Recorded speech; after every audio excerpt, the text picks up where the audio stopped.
এদিকে ট্যাংরা কাণ্ডে চাঞ্চল্যকর মোড়, পুলিশের জিজ্ঞাসাবাদে খুনের কথা স্বীকার প্রসূনের। স্ত্রী ও বৌদির হাতে শিরা কাটার কথা স্বীকার প্রসূনের। শিরা কাটার সময় মুখে বালিশ চাপা দিয়ে শ্বাসরোধেরও চেষ্টা। রেমি বাধা দেওয়ার চেষ্টা করে এবং তাই তার শরীরে আঘাতের চিহ্ন রয়েছে বলে দাবি প্রসূনের। পুলিশ সূত্রের খবর, জিজ্ঞাসাবাদে স্বীকার করেছেন প্রসূন।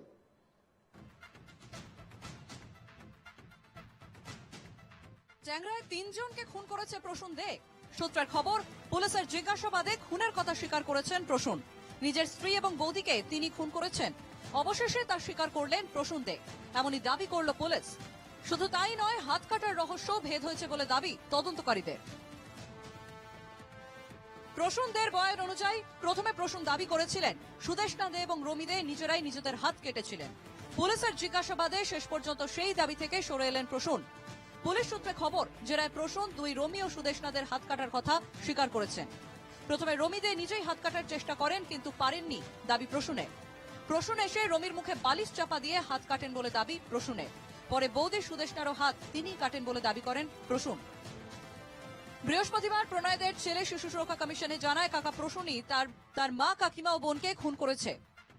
ওর বাবা এবং কাকা মিলে প্যাক্ট করেছিল সুইসাইড অ্যাটেম্প্ট করবে, সেটা বাড়ি থেকে বেরোয়নি। ও বললো যে একদম ছাদে উঠে গেছিল। বললো যে মা আর কাকিমা শেষ মুহূর্তে রাজি হননি।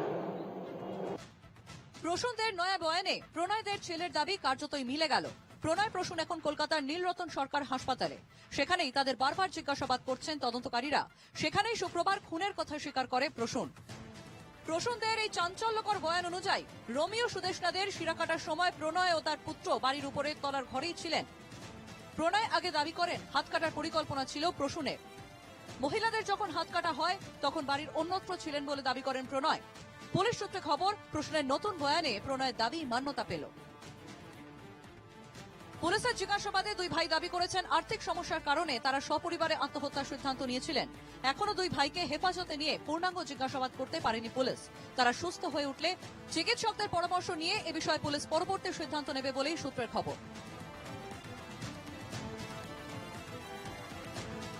পৃথা দাশগুপ্তের রিপোর্ট, এনকেটিভি বাংলা।